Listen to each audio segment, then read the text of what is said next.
Rahayu Hyang, salam cerdas selaras untuk kita semua. Saya ingin mendapat tanggapan dari Hyang terkait dengan propaganda, dengan statement salah satu YouTuber di channel YouTube-nya. Salah satu statementnya begini ya: percaya adanya Tuhan atau tidak percaya dengan adanya Tuhan itu tidak penting. Yang penting adalah dampak di kehidupan nyata. Terkait dengan hal itu ya, kira-kira lebih asik yang mana yang orang yang percaya dengan adanya Tuhan atau orang yang tidak percaya dengan adanya Tuhan dalam menjalani atau menikmati kehidupan ini? Ada orang yang percaya adanya Tuhan, ada orang yang tidak percaya dengan adanya Tuhan. Lalu mana yang benar di antara keduanya? Mereka yang percaya adanya Tuhan atau mereka yang tidak percaya dengan adanya Tuhan? Anda termasuk yang mana? Yang percaya atau yang tidak percaya? Silahkan direspon Hyang. Terima kasih saya ucapkan sebelumnya. Rahayu, rahayu, rahayu.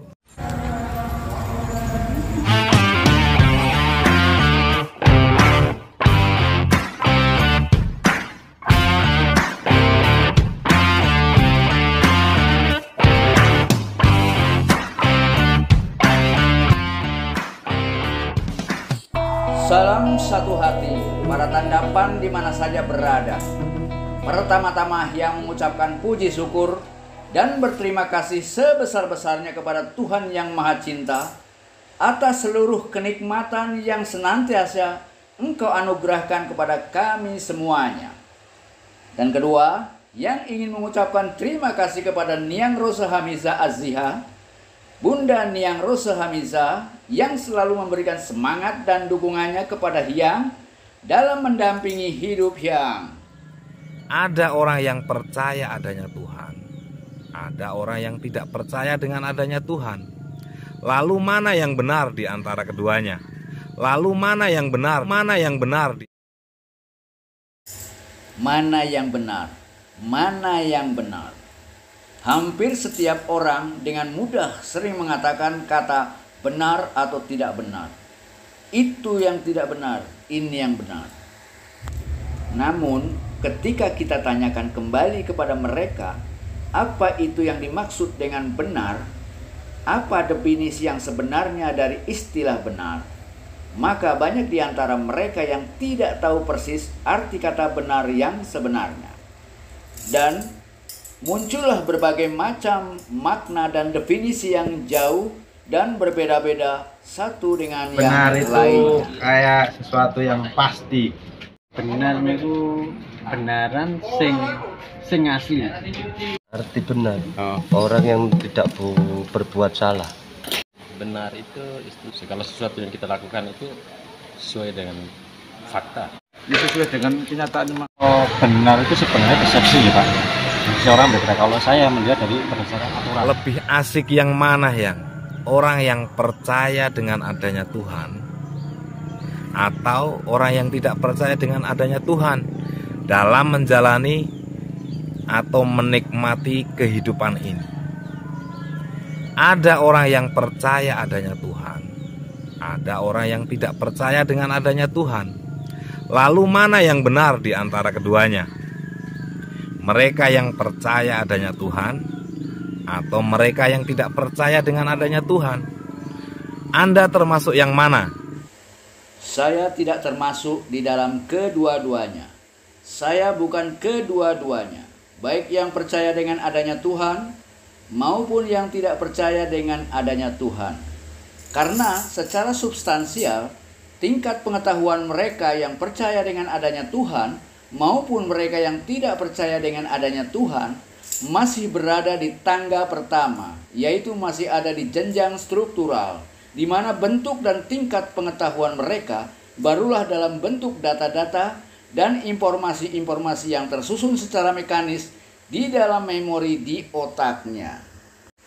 Tingkat pengetahuan mereka yang percaya Tuhan maupun yang tidak masih ada di level keyakinan saja. Tuhan yang mereka yakini hanya sebuah nama dan konsep semata yang hanya ada di dalam pikiran mereka saja dan tidak eksis di dalam kenyataan. Karena kedua-duanya belum mampu membuktikan apa yang mereka yakini. Yang percaya adanya Tuhan belum mampu membuktikan adanya Tuhan. Begitu pula yang tidak percaya adanya Tuhan belum memadai pengetahuan dan kecerdasannya, sehingga tidak mampu berlogika dan bermetafora, sehingga tidak mampu membuktikan tidak adanya Tuhan. Salam cerdas selaras para tandapan di mana saja berada di seluruh alam semesta, baik di alam skala maupun di alam niskala. Bertemu kembali dengan saya, Hyang Weldo, pengelola channel khusus kesayangan Anda. Channel khusus yang mengangkat persoalan-persoalan di seputar kehidupan manusia di dalam tataran dan di dalam kajian spiritualitas. Pada kesempatan yang baik kali ini, yang ingin mengangkat kembali persoalan-persoalan adanya Tuhan sebagai kajian utama dalam konten Hyang Weldo TV saat ini. Tuhan hanyalah satu istilah saja yang mengandung 1000 makna dan 1000 definisi yang berbeda-beda di setiap pikiran manusia yang satu dengan manusia lainnya. Tuhan hanyalah sebuah konsepsi atau penyebutan di mana setiap orang memiliki keyakinan dan pemahaman yang berbeda-beda antara pikiran manusia yang satu dengan pikiran manusia lainnya. Yang berbeda-beda antara keyakinan komunitas manusia yang satu dengan keyakinan komunitas manusia lainnya. Tuhan hanyalah satu gagasan absolut yang mewakili seluruh kebutuhan tertinggi absolut yang ingin dicapai oleh setiap manusia dari zaman ke zaman. Secara substansial metaontologis, Tuhan adalah ujung tertinggi ilmu pengetahuan. Seluruh ilmu pengetahuan manusia pada akhirnya akan berlabuh kepada dermaga absolut yang sama. Tuhan adalah kesimpulan metaontologis paling puncak dari seluruh ilmu pengetahuan yang bisa dicapai oleh manusia yang tidak semua manusia mampu menjangkaunya. Tuhan adalah sebuah kebutuhan puncak metaontologis manusia yang tidak semua manusia mampu menyadarinya. Langkah-langkah anak-anak manusia di dalam perjalanannya mencari Tuhannya sebagai kebutuhan tertinggi yang absolut dari zaman ke zaman. Hal itu dilakukan tidak hanya dikarenakan ingin memenuhi kebutuhan logis pikiran murninya, akan tetapi lebih jauh dan lebih dalam lagi mengikuti dan berupaya memenuhi kebutuhan spiritualnya, mengalami kemurniannya sebagai kenyataan yang sebenarnya. Perjalanan manusia di dalam mencari Tuhannya sebagai sebuah pengetahuan dan pengalaman tidak hanya setua dan sejauh perjalanan biologisnya yang berhasil dilalui mulai dari masa kanak-kanaknya hingga ke masa tuanya.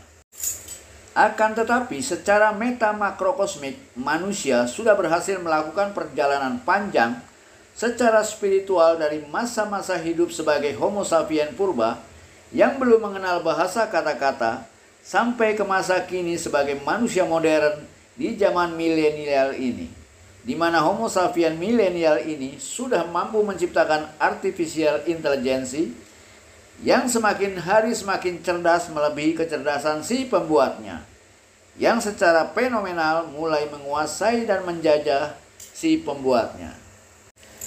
Perjalanan manusia dalam mencari dan mengetahui Tuhannya bagaikan sebuah metafor dan bukti adanya perjalanan manusia yang ingin mengetahui lebih dalam dan lebih substansial tentang siapa dirinya secara transendental.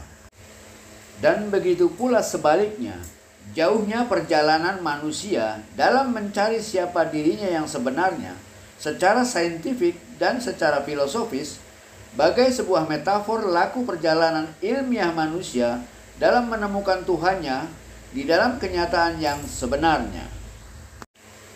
Tuhan bukan hanya diketemukan sebagai sebuah konsepsi kosong di dalam pengetahuan agama maupun di dalam pengetahuan rasional filsafat semata, tetapi lebih jauh dari itu, Tuhan harus bisa dialami sebagai sebuah kenyataan yang sebenarnya. Dan pada akhirnya manusia menemukan Tuhan di dalam dirinya sendiri dan menemukan dirinya di dalam kesucian Tuhannya, sebagaimana Muhammad dan Allah, atau sebagaimana Tuhan Yesus dan Tuhan Bapa. Manusia di dalam perjalanannya mencari dan menemukan Tuhan yang sebenarnya adalah satu bukti bahwa manusia sungguh-sungguh ingin menemukan sesuatu yang sungguh-sungguh ada, yang adanya tidak tergantung kepada adanya yang lain. Bukan sekedar menemukan dan melihat yang nampaknya ada, namun kemudian memudar, lenyap, dan tidak berbekas. Perjalanan manusia di dalam mengenal dirinya yang sejati, yang kekal abadi adalah satu bukti bahwa manusia hanya percaya kepada yang benar-benar ada dengan sendirinya, yang tidak pernah mengalami perubahan apapun. Bukan sekedar berpegang dan percaya pada yang mudah berubah, yang selalu datang dan pergi. Manusia tak pernah jera dalam menemukan esensi kehidupan yang sebenarnya. Dimulai dari mengenali sesuatu yang bisa dipersepsi oleh keterbatasan panca inderanya, sehingga menemukan dan mengalami kenyataan yang sebenarnya, yang tidak bisa diungkapkan dengan bahasa kata-kata apapun, karena segala macam penjelasan hanya melahirkan sebuah pemahaman dan konsepsi belaka. Sedangkan kenyataan yang sebenarnya bagaikan cahaya yang munculnya tidak membutuhkan adanya cahaya lain. Cahaya yang dikenal dan diketahui berkat oleh adanya pancaran cahayanya sendiri. Itulah substansi absolut. Perjalanan manusia mempelajari yang nampak untuk menemukan yang tidak nampak, namun benar-benar ada, bukanlah perjalanan biasa. Sebagaimana para fisikawan yang melalui mengenali dan mempelajari dari fisika Newton yang nampak, sehingga bisa mengenal dan menemukan fisika kuantum yang tidak nampak dengan mata biasa. Sebagaimana perjalanan manusia dalam menemukan dirinya sendiri yang sebenarnya, yang tidak terbatas, dengan cara mengenali melalui dirinya yang fana dan terbatas. Dan itu bukan perjalanan biasa, karena tidak semua manusia mampu melakukan dan mencapainya. Kenyataan itu nampak, namun yang nampak itu bukan kenyataan. Bukanlah hal yang mudah untuk mengetahui kenyataan yang sebenarnya, yang tidak bisa dipersepsi oleh kemampuan indrawi yang terbatas. Karena tidak semua manusia mampu menjangkau dan menembusnya. Kebanyakan manusia terjebak oleh penampakan yang tidak kekal. Itulah kekeliruan manusia, menganggap semua yang nampak sebagai kenyataan yang sebenarnya. Padahal tidak semua yang tidak nampak itu tidak ada. Itu terjadi karena keterbatasan panca indera manusia. Salam cerdas selaras para pelaku tandapan di mana saja berada di alam semesta raya ini. Jika kita gunakan sebuah metafor, ada asap pasti ada api. Maka dibutuhkan 4 langkah untuk menemukan apinya yang tersembunyi melalui asapnya yang menampakkan diri. Jika alam semesta yang nampak kasat mata ini kita metaforkan sebagai asapnya yang fenomenal, maka Tuhan yang tidak nampak kita metaforkan sebagai apinya yang tersembunyi di dalam tumpukan jerami. Maka dibutuhkan 4 langkah untuk menemukan api yang tersembunyi melalui asapnya yang nampak membumbung ke udara, sebagai sebuah metafor untuk menemukan Tuhan yang tidak nampak melalui alam semesta yang nampak. Dan pada saat orang-orang menyaksikan asap yang membumbung ke udara, pasti semua orang dewasa meyakini bahwa ada asap pasti ada api. Itu dikarenakan pengalamannya sendiri. Sedangkan yang masih kanak-kanak sama sekali tidak tahu. Sehingga sebagian kanak-kanak menyangka bahwa yang ada hanya asap, karena hanya asap yang bisa dilihatnya, selain itu tidak ada. Melihat asap adalah langkah pertama. Maka langkah pertama ini merupakan metafor untuk mereka yang masih di level keyakinan. Dengan sebab adanya asap, mereka percaya pasti ada api. Dengan sebab adanya ciptaan, mereka percaya pasti ada penciptanya. Namun demikian, di antara mereka yang percaya adanya api atau percaya adanya pencipta, ada orang-orang yang yakin bahwa api itu tidak ada karena yang nampak hanya asap saja. Orang-orang ini hanya yakin dan percaya pada yang nampak saja. Yang tidak nampak berarti tidak ada. Tuhan yang tidak nampak berarti Tuhan tidak ada. Jadi, dalam metafor ada asap pasti ada api adalah sebuah keniscayaan yang tidak terbantahkan. Ada 4 langkah untuk menemukan apinya sesudah menemukan asapnya. Maka keyakinan merupakan pencapaian di level pertama sesudah melihat asapnya. Ada orang-orang yang yakin ada asap pasti ada api, ada ciptaan pasti ada penciptanya. Itu sebuah keniscayaan. Yakin adanya api karena ada asap, atau tidak yakin ada api, yakin adanya pencipta karena ada ciptaan, atau tidak yakin adanya pencipta. Yakin ada Tuhan atau yakin tidak ada Tuhan barulah sebuah keyakinan semata, hasil dari sebuah proses berpikir semata yang sangat tergantung pada adanya data-data yang masuk di otaknya. Kesimpulan atau keyakinan yang berhasil dicapai di jenjang pertama masih sangatlah mentah dan sangat konsepsional. Dalam metafor, ada asap pasti ada api adalah sebuah keniscayaan. Ada asap pasti ada api adalah sebuah kepastian yang tidak terbantahkan. Ada asap pasti ada api. Keterkaitan adanya api karena disebabkan adanya asap adalah keterkaitan alami dan sangat ilmiah. Ada keterkaitan alami dan ilmiah antara asap dengan api. Jadi bukan keterkaitan logis sebagaimana ada ciptaan pasti ada pencipta. Maka metafor adanya asap pasti ada api merupakan 4 tangga menuju keniscayaan. Ada 4 jenjang menuju puncak kepastian, yaitu kenyataan yang sebenarnya. Jenjang pertama adalah jenjang keyakinan. Sesudah menyaksikan adanya asap, muncullah keyakinan. Ada asap, pasti ada api. Sedangkan mereka yang masih kanak-kanak tidak melihat apapun kecuali asap saja. Sehingga tidak heran jika anak-anak kurang meyakini adanya api sekalipun ada asap. Jenjang yang kedua adalah jenjang penyelidikan atau pencaharian. Meyakini adanya Tuhan bukanlah pengetahuan yang tertinggi. Jadi meyakini adanya Tuhan bukanlah kesimpulan yang terakhir, apalagi yang meyakini tidak adanya Tuhan. Karena keyakinan itu barulah disebut benar jika sudah mencapai atau mengalami kenyataan yang sebenarnya, bukan hanya berdasarkan pernyataan-pernyataan semata. Jenjang yang ketiga adalah jenjangnya penyaksian.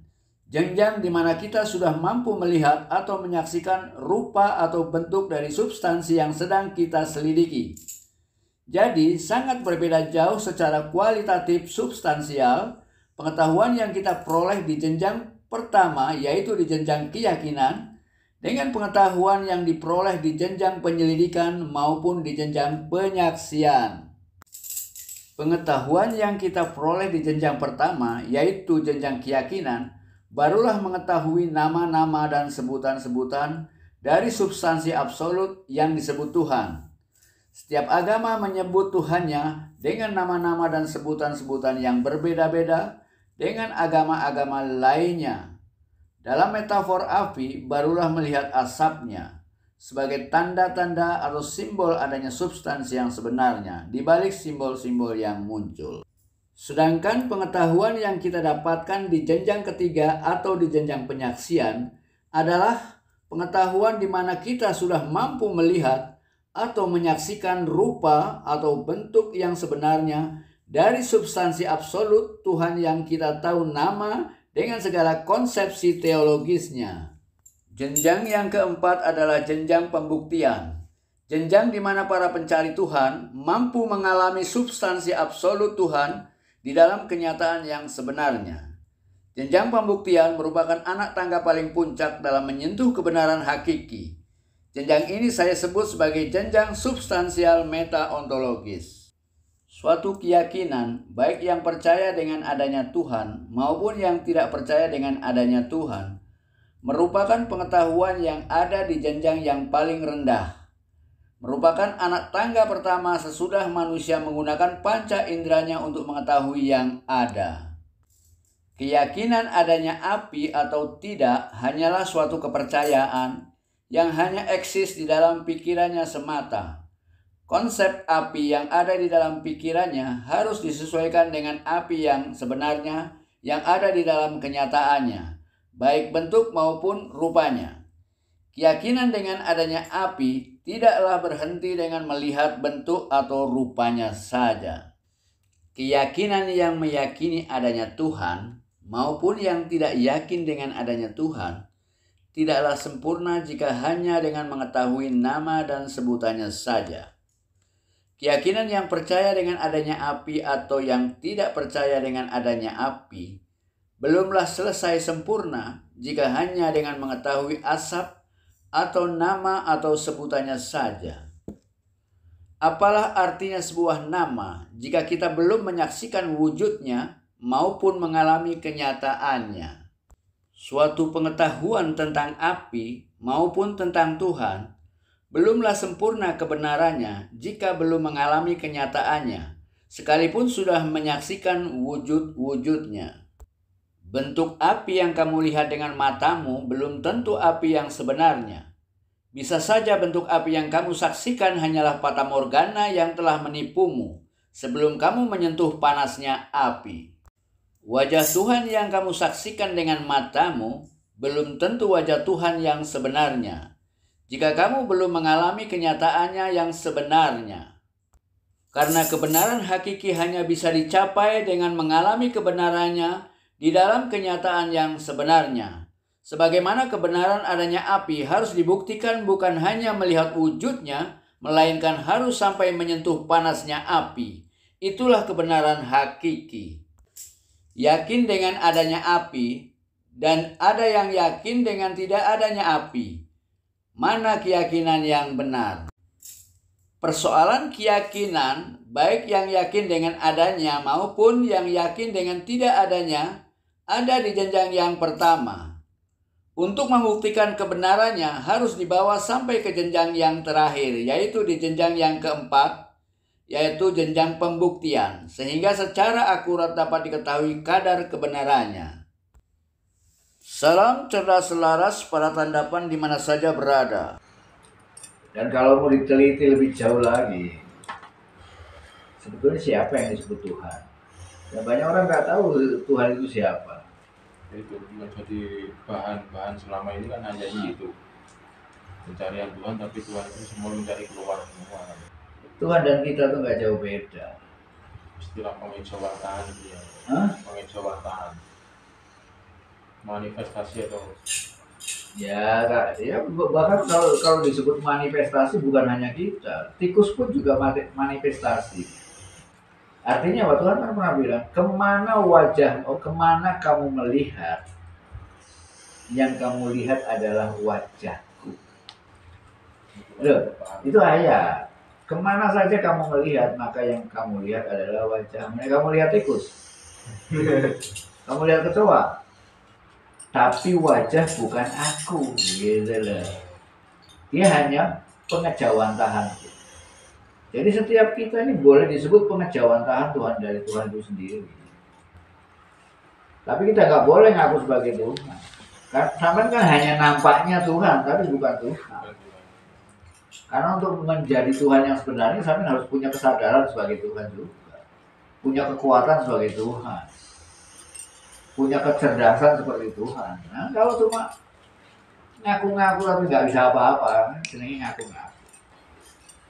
Gak apa-apa ngaku pelukis nih, kamu pelukis. Ya gak apa-apa ngaku Tuhan nih, so ngelakoni Tuhan. Salam satu hati. Ada 4 langkah menuju keniscayaan. Jika di dalam metafor ada asap, ada api, ada 4 jenjang untuk mencapai kenyataan yang sebenarnya. Maka jenjang yang pertama adalah jenjangnya kanak-kanak, yaitu yang disebut jenjang struktural, di mana manusia pikirannya masih kosong dan butuh data-data serta informasi sebanyak-banyaknya untuk menyempurnakan kebutuhan pikirannya, demi mengenal dan memahami kenyataan melalui simbol-simbol dan konsep-konsep semata, dan untuk membantu dirinya mengenali dirinya lewat kata-kata dan pemahaman. Jenjang yang kedua adalah jenjang metodikal praktis, yaitu jenjangnya para remaja. Jenjang di mana manusia melalui pikirannya mulai membuat sambungan-sambungan antara data yang satu dengan data-data yang lainnya, antara informasi yang satu dengan informasi-informasi yang lainnya, sebagaimana neuron-neuron di otaknya yang mulai melakukan hubungan-hubungan dengan neuron-neuron lainnya. Jika jenjang pertama merupakan tangga pertama untuk kanak-kanak, maka jenjang metodikal praktis adalah anak tangga kedua untuk para remaja. Maka jenjang yang ketiga adalah jenjang esensial epistemologis bagi orang dewasa yang sudah melihat adanya kebulatan-kebulatan di dalam pengetahuan-pengetahuan yang tersimpan di dalam memori di otaknya, mulai mencapai kesempurnaan pengetahuan intelektualnya sehingga mulai jelas memahami dirinya sendiri, memahami Tuhannya dan memahami kehidupan serta lingkungan hidupnya. Namun pada saat yang sama, di jenjang penyaksian inilah manusia dewasa mulai menyadari bahwa sesempurna apapun pengetahuan kita tentang Tuhan, tentang diri kita sendiri, tentang alam semesta atau kehidupan itu sendiri, tetap saja pengetahuan itu hanyalah sebuah pemahaman saja, yang adanya hanya di dalam pikiran semata dan berbeda jauh dengan kenyataan yang sebenarnya. Dan pada saat manusia sudah memasuki jenjang keempat, yaitu jenjang pembuktian, yang menyebutnya sebagai tingkatan substansial meta-ontologis, merupakan level tertinggi untuk mengalami kenyataan yang sebenarnya. Maka langkah yang dilakukan oleh pelaku di jenjang penyaksian sebelumnya adalah mulai melakukan penyerahan diri terhadap kenyataan sebenarnya, dengan melenyapkan seluruh pengetahuan dan pemahaman tentang apapun yang diperoleh dari proses pemikiran semata, sehingga mampu melihat kenyataan apa adanya tanpa gangguan dari prasangka dan praduga pikiran-pikiran sebelumnya.